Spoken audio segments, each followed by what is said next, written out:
Hi there, and you're listening to the highlights of the Data Debaters Data Clinic. We're an international community for data leaders that come together to share experiences, knowledge, and ideas. Our principles are to provide a safe and supportive environment and ensure that there are active contributions, but also avoid vendor sales. Today, you have myself, Adam Asprey, Head of Data and Analytics at Maximus in the UK.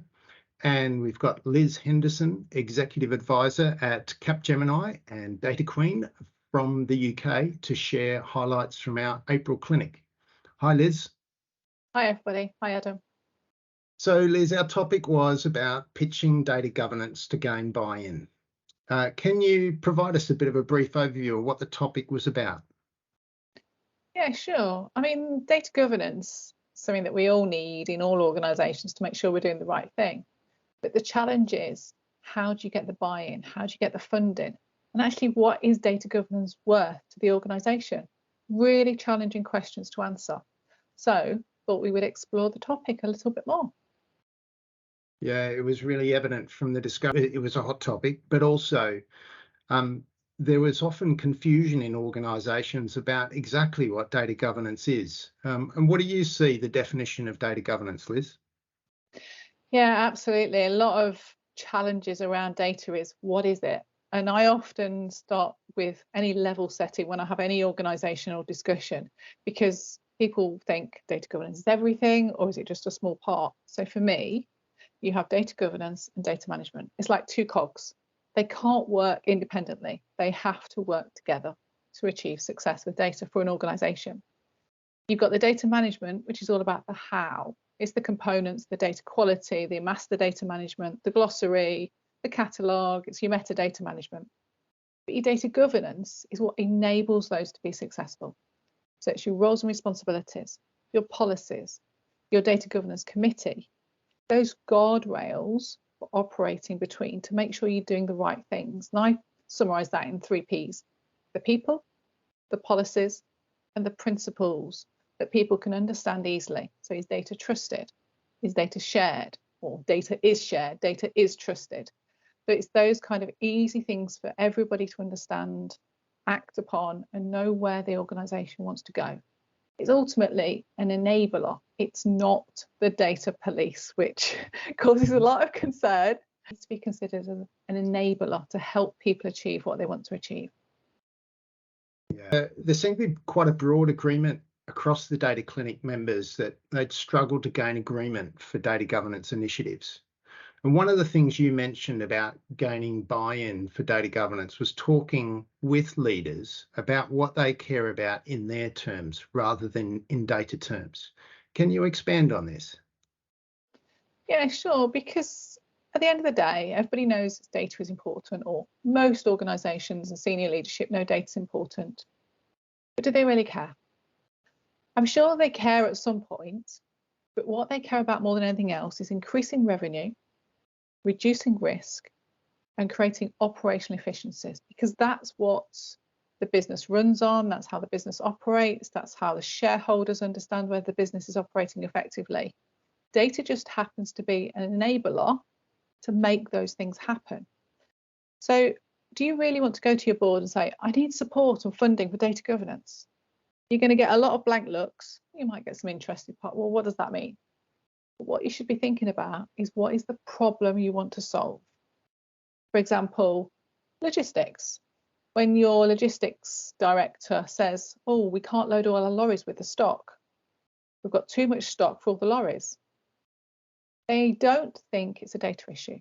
Their immediate response is, well, it must be a problem with the stock, a problem with the person that's doing the allocation. They must be allocating too much. So it's pinning things down to what actually it really, really does mean. So it's operational efficiency. Let's get the data right so we can understand how many of these X's fit on this lorry, rather than blaming it on somebody else within the business. So if you can pin down those problems and help the senior leadership team understand you can solve their problems with the use of data, that's where you get the success and the buy-in and the adoption from.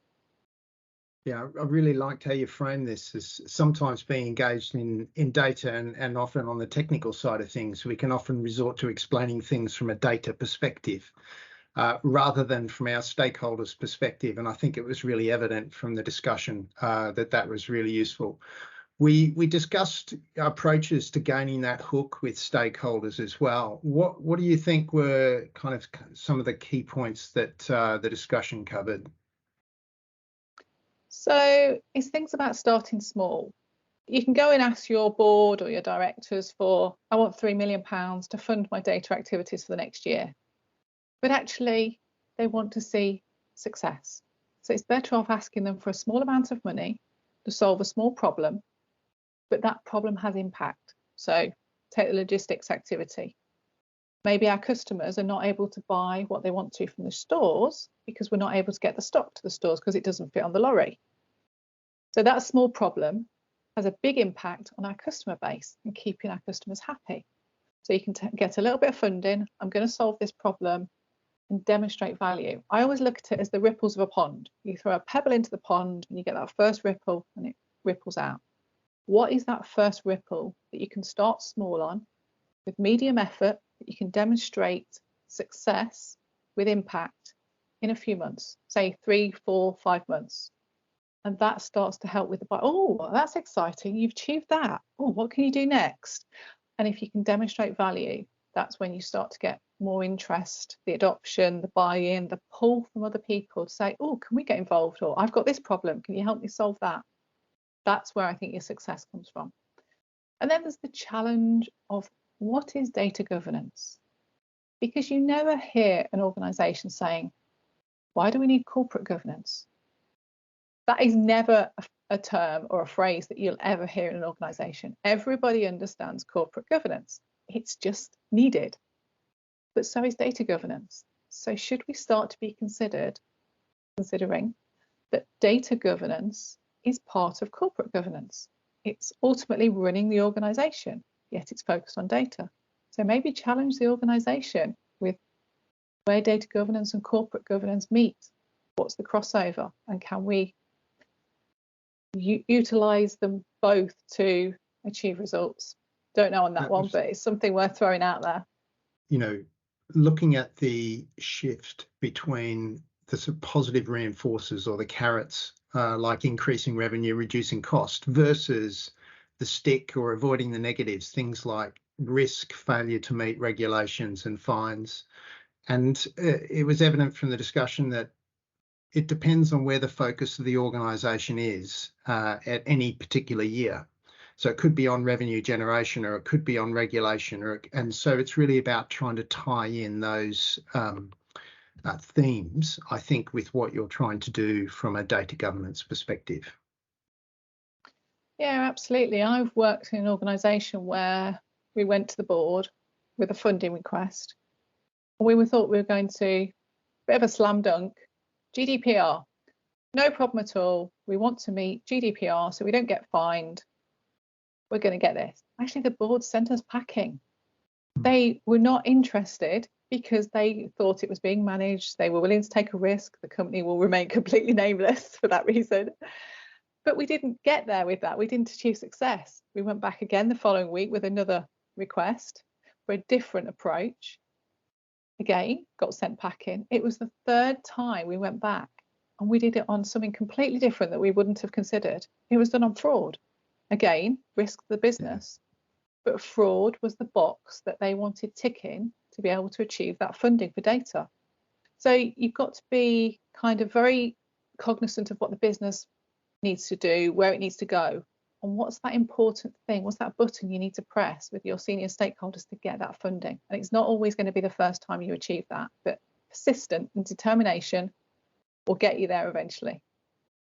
Yeah, I really like this clinic because there were some great examples of how people were talking about how it's worked for them and often how it hadn't worked. And there was a few other points I think that came out from the discussion. So one was really about airing the problems fully to really provoke a business response. So really that impact of that poor data quality.